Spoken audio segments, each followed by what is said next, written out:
అనంతపురం జిల్లా రాయదుర్గం బళ్ళారి రోడ్లోని పాండురంగ స్వామి రథోత్సవ వేడుకలు ఘనంగా జరిగాయి.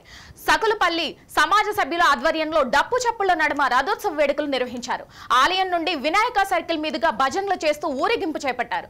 వినాయక సర్కిల్ వద్ద చిన్నారులు, మహిళా నృత్యాలు ఆకట్టుకున్నాయి.